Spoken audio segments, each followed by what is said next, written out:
Hello everyone and welcome back to another NARAKA BLADEPOINT video. This is OSK and today we have the patch notes coming out here tomorrow, it looks like, November 3rd. Server's going down tonight, coming back up to, well, actually tonight as well, at around 10 I believe. So that's what we have to look forward to for this patch here tonight. So hopefully you guys enjoy the patch notes rundown. If you do, hit like, hit that subscribe button, follow me on socials, do all the things, and let's get started.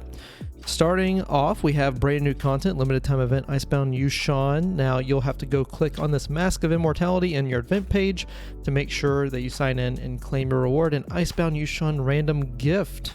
That's each day of the event, guys, and that's going to be going from the 11th to the 17th. So make sure that you get this in about a week from now. All right, we have another limited time event, the Autumn Sale. This will be going from tonight going until the 18th. 4 kinds of vouchers are available on the event page. They're the legendary outfit 30%, legendary weapon 30%, legendary accessory 30%, and another legendary item 30% discount voucher. So if you have some legendary items you want to go buy, make sure that you use that discount because that will be going, it looks like, on the 18th, and they'll only be eligible probably until the end of the season, so make sure you pay attention to that, guys. All right, for in-game adjustments, we have the map. They've adjusted the structure of some of the buildings and resource distribution of Plume Castle and Matab and Holoroth in order to improve players' fighting experience, which is very good. There are certain areas of the Plume Castle that would kind of jut out further than their models and would make scale rushing a little bit weird, so glad that they are adjusting this and making it a better experience overall. And there's also nighttime in Holoroth as well, so there you go. For combat adjustments, they've optimized the quick counter after casting skills and ultimates, very nice. For Omni's Nightmare, you know that I don't really follow it a whole lot, but if you care about it, they've temporarily banned Zipping Ying in Omni's Nightmare, so if that's something you care about, there you go. Now for the matchmaking system, when matchmaking takes too long among players below platinum, again, only below platinum, this is gold and below, some bots will be added to the game in order to speed up the matchmaking. So good news for you if that's something that you care about as far as, as far as making sure that your queue times aren't too terribly long for the newer players. I think that's a very nice change. I wish that it was the case that this was not necessary, but since it is, I'm glad it's there. We have Showdown adjustments. Showdown is no longer a trial version. This is going pretty much every weekend now. And the level adjustments here, you have Eventide Ember. Strongholds with different sizes now have different colors. Gold means large strongholds, while blue stands for small ones. For immovable, they've optimized the performance of the map by marking the monster refresh points in a more obvious way. Added 4 scout bells. They fixed the issue that monsters sometimes stand still, increase their tendency to attack soul altars and immutable wood, which is nice. And for the toppled mountains, they've adjusted the skill AI of Omnius, Rock and Hard and Night Scream levels. So there you go, guys. Now, there's nothing mentioned here or below from what I can see as to whether or not this is going to be removed from the weekend only timing. So as for right now, I would assume that the weekend only timing, Friday, Saturday, Sunday, is still going to be a thing, unfortunately. So keep that in mind, guys. For Omen's adjustments, still in the Showdown adjustments here. In Hellhole, they've lowered the density of Hellholes, where Hellhole Omen is activated in all levels. Death Spores, they've optimized the model of. Toxic Shrooms in Death Spores Omen, Omnious Descent, and Toppled Mountains to make them more distinguished.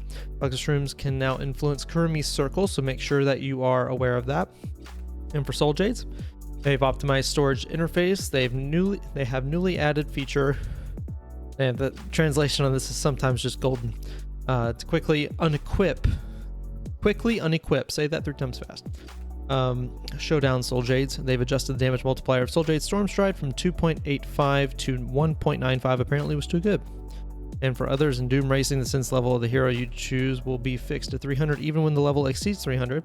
They've also newly added some in-game dialogue. Players will see a countdown page when players complete the level. They've added a subtitle that states the core mission of the title animation when players enter some levels. Very nice. And optimize the special effect of Diffuse Solve. Now for out-of-game adjustments, name of modes have adjusted. This makes the Herald's Trial more, more easy to understand. They've added ranked mode, the Herald's Trial, and quick match, the Herald's Trial. So no mixing them up anymore if you were before.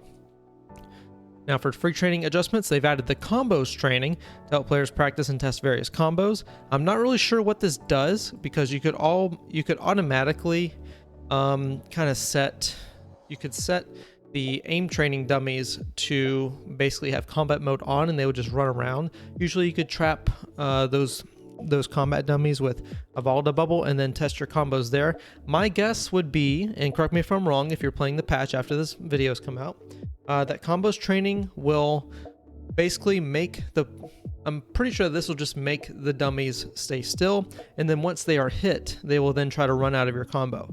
That is my thought as to what this is. If it ends up not being the case, obviously we're all going to know after this video comes out, so there you go.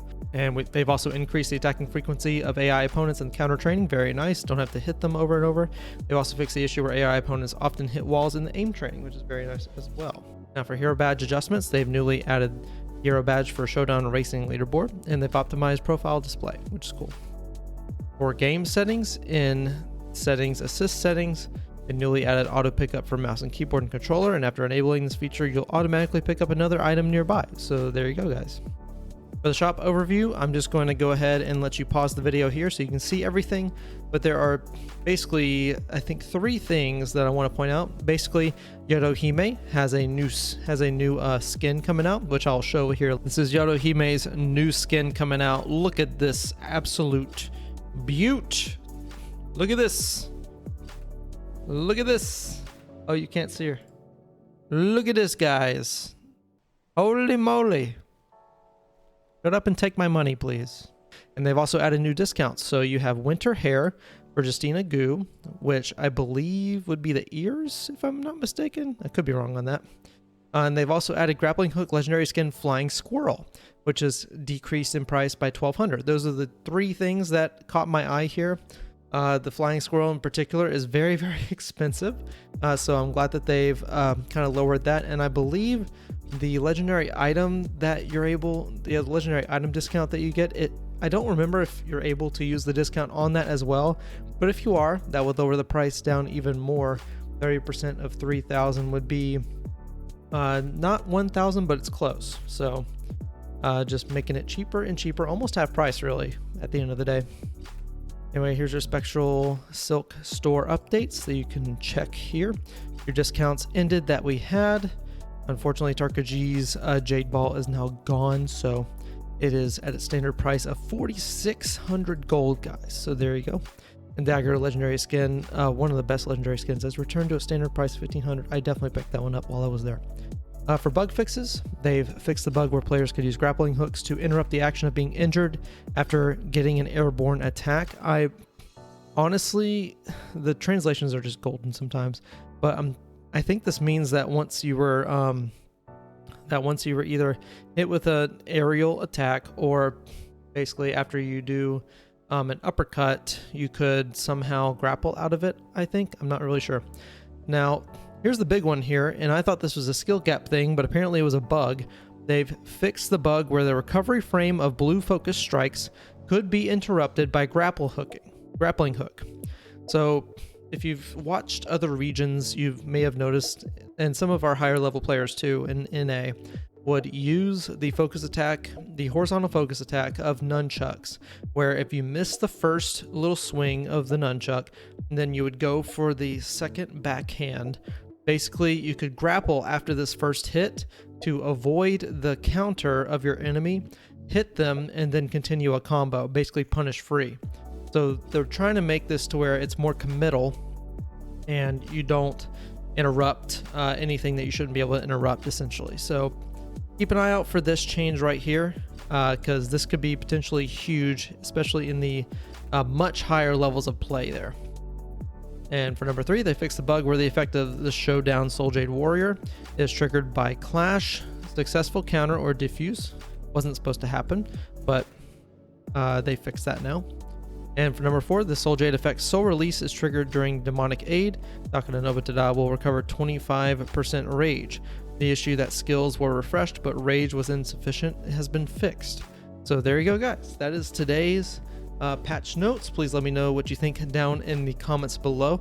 I did note in my previous tier list video that we are going to start incorporating tier lists for, I'm going to try to do solos, duos, and trios. We're going to start, I believe, with just solos, and once I get more experience with trios and look at competitive play a little bit more, then we'll do trios, and then we'll also do weapons for both those as well.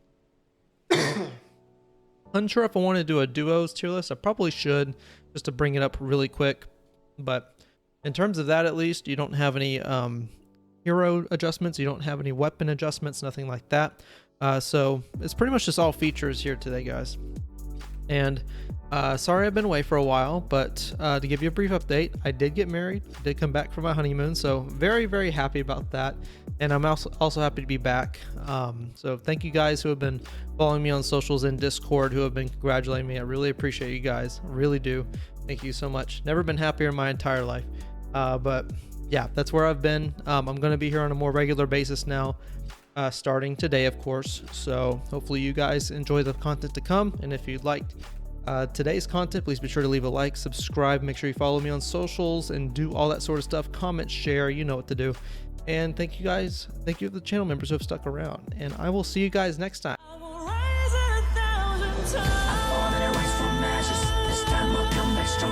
I know life is getting harder, not like I would choose another. My tears with healing powers, just one drop to recover. Can't stop me cause I'm the phoenix.